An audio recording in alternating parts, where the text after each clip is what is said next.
وہ جو حضور کے کہنے پہ اس کو ایک مان گئے مسلمان ہو گئے، تو جو اس کو عقل و خرد پہ پرکھتے رہے، یار یہ کیسا ایک ہے، یہ کیسا گاڈ ہے، کیسا الہ ہے، خدا ہے، نہ دکھائی دیتا ہے، نہ سجائی دیتا ہے، نہ عقل و خرد میں آتا ہے، جو اپنی عقلوں پہ اگر مگر کرتے رہے وہ کافر کے کافر ہی رہے۔ حضور نے فرمایا، ایک جملہ کہنے لگا ہوں، حضور نے فرما دیا مسلمانوں، مجھ پہ ایمان لانے والوں، اچھے عمل کرو گے قیامت کے روز جنت ملے گی۔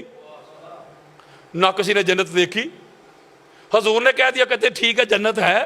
حضور نے فرمایا گناہ کرو گے جہنم میں جاؤ گے، کسی نے جہنم دیکھی، حضور کے کہنے پہ مان لیا۔ حضور نے فرمایا حوریں ملیں گی، غلمان ہوں گے، نہریں بہ رہی ہوں گی، اللہ کا عرش ہے۔ جو مصطفیٰ کہتے گئے مسلمان مانتے گئے۔ اگر میں ایک لائن میں ایک فقرے میں کہوں نا کہ اسلام کیا ہے تو ایک جملہ کہوں گا، سارے کا سارا اسلام محمد کو ماننے کا نام ہے صلی اللہ علیہ وآلہ وسلم۔ حضرت جی آج 1400 سالوں بعد نمازیں پڑھتے ہو، روزے رکھتے ہو، حج کرتے ہو، عمرے کرتے ہو، وہ ایک ہے، وہ ایک ہے۔ اب بتا کس کے کہنے پہ؟ قرآن تجھ پہ نازل ہوا ہے؟ جبریل تیری طرف آیا ہے؟ نہیں، جو مصطفیٰ نے کہہ دیا، جس نے مان لیا وہ مسلمان ہو گئے۔ اور جو مصطفیٰ کو تسلیم نہ کر سکا، جو اگر مگر کرتا رہا، عقل پہ پرکھتا رہا، کل بھی کافر تھا آج بھی کافر ہے۔ مسئلہ بڑا واضح ہو گیا کہ اللہ نے اپنی توحید کی گواہی کے لیے، اپنے الہ ہونے کی گواہی کے لیے پیارے مصطفیٰ کو بھیجا۔ یعنی حضور علیہ السلام اللہ کی دلیل بن کے آئے۔ کیا بن کے آئے؟ بولو یار، وہ ایک ہے، اللہ ہے دعویٰ، اللہ ہے دعویٰ، اور حضور ہیں اس دعوے کی دلیل۔ فرض کرے کوئی بندہ آ کے ادھر ہمیں کہہ دے، اللہ نہ کرے، بات سمجھانے کے لیے کہہ رہا ہوں کہ کراچی دھماکہ ہو گیا، کوئی آ کے ادھر خبر دے ہمیں، خبر دینے والا مخبر، وہ آ کے ابھی کراچی دھماکہ ہو گیا۔ آپ پہلے اس بندے کو دیکھیں گے، یار جو مخبر ہے، جو آپ کو کہہ رہا ہے کراچی دھماکہ ہو گیا، اگر تو بندہ ہوگا نا سچا، صادق، امین، تو آپ کہیں گے بندہ سچا، یار جو بات کر رہا ہے سچی ہوگی۔ اگر بندہ ہوگا جھوٹا، آپ کہیں دفعہ کرو یار ہے جھوٹا ہے، آپ خبر کو مانیں گے؟ بولو یار۔ پتہ چلا قانون یہ ہے، آئین یہ ہے، دستور یہ ہے، پہلے مخبر کو مانا جاتا ہے، پھر اس کی خبر کو مانا جاتا ہے۔ اللہ ہے ایک خبر، محمد اور رسول اللہ مخبر۔ مولوی جی جو محمد کو نہیں مانتا وہ اللہ کا لگتا کیا ہے؟ پہلے محمد کو ماننا ہوگا پھر اللہ کو ماننا ہوگا، پہلے رسالت کو ماننا ہوگا پھر توحید کو ماننا ہوگا، پہلے رسالت کی گواہی پھر توحید کی گواہی، پہلے محمد رسول اللہ پھر لا الہ الا اللہ۔ اسی لیے جب کفار انکار کرتے تھے اللہ کی وحدانیت کا، اللہ کے الہ ہونے کا، اللہ کے معبود ہونے کا، اللہ کے خدا ہونے کا، جب انکار کرتے تھے نا تو حضور علیہ السلام سے ایک سوال کرتے تھے، حضور علیہ السلام سے گواہی مانگتے تھے کہ اللہ کو کیسے مانگ لیں؟ تو حضور فرماتے تھے 40 سال تمہارے اندر گزارے ہیں میں نے، مجھے دیکھو، میں جو کہہ رہا ہوں ایک ہے۔ حضور علیہ السلام جو ہیں یہ توحید کی گواہی بن کے آئے، یعنی رسالت جو ہے یہ توحید کی گواہی بن کے آئی۔ نکتہ بڑا خاص ہے، بڑا خاص نکتہ ہے جو سورہ رات میں نے پڑھی، علامہ صاحب سینہ ٹھنڈا ہو جائے گا۔ قرآن کہتا ہے وَيَقُولُ الَّذِينَ كَفَرُوا لَسْتَ مُرْسَلًا، قرآن کہتا ہے کافر کہتے تھے اے نبی تجھے رسول بھی مان لیں گے، اسے ایک بھی مان لیں گے، ایسا کر، کوئی گواہ لا، کوئی بولو یار، کوئی گواہ لا، کوئی آئی وٹنس۔ تو اللہ کیا کہتا ہے قُلْ كَفَىٰ بِاللَّهِ شَهِيدٌ بَيْنِي وَبَيْنَكُمْ، اللہ نے کہا سونیا تجھ سے گواہ مانگ رہے ہیں نا تیری رسالت کا، تیری نبوت کا، کہہ دو ان کو میری نبوت اور رسالت پہ اللہ ہی گواہ کافی ہے، اللہ ہی، جاگو ذرا، اللہ ہی۔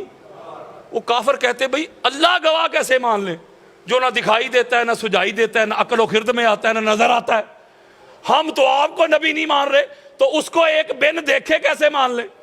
اللہ کی گواہی نہیں چلے گی. میں قرآن دے رہا ہوں یار, کس سے نہیں دے رہا. جب انہوں نے کہا نا اللہ کی نہیں چلے گی, تو اللہ نے کہا اچھا پھر آگے بھی کہہ دے ان کو وَمَنْ عِنْدَهُ عِلْمُ الْكِتَابِ. لو جی گالی بک گئی. سونیا کہہ دے ان کو میری نبوت اور رسالت پہ گواہی مانگتے ہو, اللہ کی توحید کا گواہ محمد ہے. اگر محمد کی رسالت اور نبوت کی گواہی مانگتے ہو تو میری نبوت اور رسالت کا وہ شخص گواہ ہے جس کے پاس کتاب کا علم ہے. اوئے ہوئے, اب ترتیب بن گئی. ترتیب یہ بنی کہ اللہ نے اپنی توحید کی گواہی کے لیے حضور کو بھیجا. اب حضور کی نبوت اور رسالت کی جو گواہی ہے وہ ایک بندہ ہے جس کے پاس کتاب کا علم ہے. یہ اہل سنت کی 70 کتابوں کے حوالے میں شارٹ کر رہا ہوں, سمری دے رہا ہوں, T20 بھی نہیں, سپر اوور دے رہا ہوں. کوزے میں سمندر کو بند کر رہا ہوں. 70 حوالے پڑے ہوئے. حضرت عبداللہ ابن عباس روایت کرتے, وہ کہتے وَمَنْ عِنْدَهُ عِلْمُ الْكِتَابِ وَهُوَ عَلِيُّ بْنُ أَبِي طَالِبٍ. وہ کہتے اللہ نے جو کہا نا اے حبیب مکرم, اے رسول محتشم, آپ کی نبوت اور رسالت کا گواہی مانگتے, تو وہ جو ایک بندہ جس کے پاس کتاب کا علم ہے, نالج ہے, فہم ہے, ادراک ہے, شعور ہے, وہ آپ کی نبوت اور رسالت کا گواہ ہے, اور اس ذات کا نام علی ابن ابی طالب ہے. پوری کائنات میں پاک محمد کے بعد کوئی ایسی شخصیت, کوئی ایسی ہستی نہیں ہے جس کے پاس کتاب کا, قرآن کا, توریت کا, انجیل کا, زبور کا, کائنات کی بگننگ سے لے کے کائنات کی اینڈنگ تک کا علم ہو. وہ ایک ہی ذات ہے اور اس کا نام علی ابن ابی طالب ہے. یعنی آقا علیہ السلام اللہ کی توحید کے گواہ بن گئے, اور علی علیہ السلام حضور علیہ السلام کی رسالت کے گواہ بن گئے. اسی لیے میرے اور آپ کے پیارے آقا نے فرمایا تھا یا علیو من انکر امامتک, اے علی جس نے تیری امامت کا انکار کیا, فقط انکر نبوتی, اس نے میری نبوت کا انکار کر دیا. علی کی امامت کا اقرار میری رسالت کا اقرار ہے. علی کی امامت و ولایت کا انکار میری نبوت اور رسالت کا انکار ہے. بلکہ یہ جو شرط, یہ جو کنڈیشن بیان کی ہے نا اللہ نے, کہ اس بندے کے پاس کتاب کا علم ہے. کتاب کا اتنی جلدی میں نے آج تک کی نہیں, 7 بجے کا ٹائم تھا, لیٹ ہو گیا. اب میں کلوزنگ پہ ہوں, بالکل میں نے آگے جا کے پڑھنا ہے, توجہ کے ساتھ ایک نکتہ سمجھیے گا. اب چونکہ اللہ کے نے اپنی توحید کی گواہی کے لیے رسول کو بھیج دیا, اور رسول کی رسالت کی گواہی کے لیے پیارے علی علیہ السلام کو, کچھ لوگ کہتے ہیں جن کو میم سے مروڑ ہوتا ہے,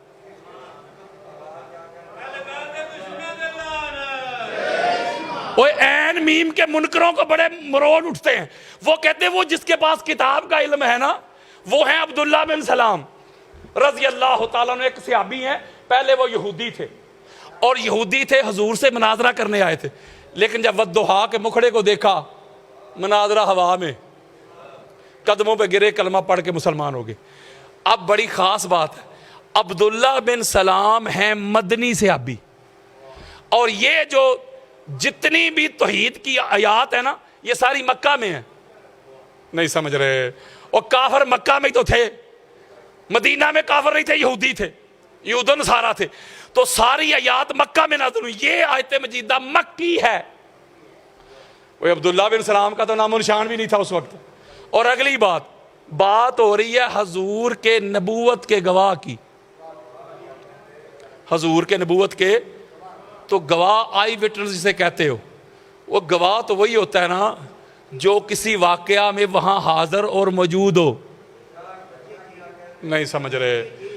اچھا, حضور کہہ رہے ہیں کہ میری رسالت کا جو گواہ ہے وہ علی ہے, تو گواہ تو تبھی ہوگا نا جب اللہ حضور کو رسالت کا تاج پہنا رہا تھا, تو گواہ وہاں موجود ہو یار. تو جو پیدا ہی یہودی ہو, جو پیدا ہی یہودی ہو, اس نے آقا علیہ السلام کی نبوت اور رسالت کی کیا گواہی دینی ہے بھائی؟ بولیں. اس کے اوپر میں حدیث دیتا ہوں آپ کو, حدیث دیتا ہوں جس کو امام دیلمی مسند الفردوس میں لے کے آئے.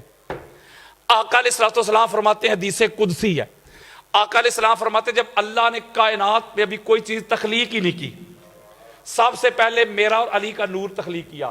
یہ نور والی حدیث اور ہے جس کو امام احمد بن حنبل نے روایت کیا فضائل صحابہ میں، یہ میرے موبائل میں پڑھی ہیں ساری حدیثیں، حدیث کا انٹرنیشنل نمبر ہے 1130۔ سب سے پہلے اللہ نے میرا اور علی کا ایک نور بنایا اپنے نور سے، خلقت انا وعلی من نور واحد، اللہ نے مجھے اور علی کو ایک نور سے تخلیق کیا۔ علی روحی، علی نفسی، علی میری روح، علی میری جان، علی لحمی، علی دمی، یعنی سب سے پہلے نبی اور علی کو اللہ نے اپنے نور سے تخلیق کر لیا، بولو یار۔ اس کے بعد پھر آدم اور دیگر انبیاء کی ارواح کو بنایا۔ جب دیگر انبیاء کی ارواح کو بنایا تو ان کے اوپر دو نور چمکنے لگے۔ میں حدیث دے رہا ہوں، کسے دے رہا ہوں یار؟ ابھی تک وہ ماں بھی پیدا نہیں ہوئی جس نے جو مفتی پیدا کرنا ہے جو میری کئی بات کو رد کر دے۔ کسی کے مروڑ کا میرے پاس علاج نہیں، ہاں یہ فتوے لگاتا رہے شیعہ رافضی، یہ کہتا رہے، بات کا کوئی مائی کا لال انکار نہیں کر سکتا۔ انبیاء کی ارواح کے اوپر دو نور چمک رہے، انبیاء نے اوپر کر کے دیکھا تو دو نور چمک رہے تھے۔ جب دو نور چمک رہے تھے تو سارے انبیاء کی ارواح نے پوچھا مولا یہ کون ہے؟ اللہ نے تین جملے کہے ہیں، تین۔ پہلا آنا ربکم، یہ خطاب ہو رہا ہے انبیاء اور رسل کی ارواح کو، مجھے اور آپ کو نہیں۔ پہلا میں تمہارا رب ہوں، میں تمہارا، اور دائیں طرف ایک نور چمک رہا تھا، ایک ادھر بائیں طرف۔ اللہ نے فرمایا ھذا محمد نبیکم، یہ محمد تمہارا نبی ہے، یعنی نبیوں کا بھی نبی۔ جملہ اگلا سنیں، ھذا علی امیرکم و مولاکم، یہ علی تمہارا امیر بھی ہے، امیر الانبیاء، اوئے ہوئے، اور تمہارا مولا بھی ہے۔ اوئے یا علی مدد کے منکرہ، نبیوں کے مددگار کو علی کہتے ہیں۔ بلکہ جو امام دیلمی اور خطیب بغدادی ابن عساکر جو دیگر کتب میں روایت لے کے آئے ہیں، وہاں ایک اور بھی مساق لیا اللہ نے انبیاء سے۔ اللہ نے کہا کہ نبوت اور رسالت اسے ملے گی جو میرے نبی کی رسالت کی دنیا میں جا کے پرچار کرے گا، خبر دے گا، بشارت دے گا، نبی کے ہاتھ میں بیعت کرے گا، اور میرا کام ہے دکھانا منانا نہیں۔ جملہ اگلا ہے، اللہ نے کہا دوسری شرط یہ ہے کہ نبوت اور رسالت اسے دوں گا جو محمد کے بھائی علی کی ولایت کی بھی گواہی دے گا۔ ہائے ہائے ہائے، ادھر علی ولی اللہ پڑھو گے تو نبوت اور رسالت ملے گی۔ پتہ چلا حضرت جی لا الہ الا اللہ کا گواہ محمد اور رسول اللہ ہے، اور محمد اور رسول اللہ کا گواہ علی ولی اللہ ہے۔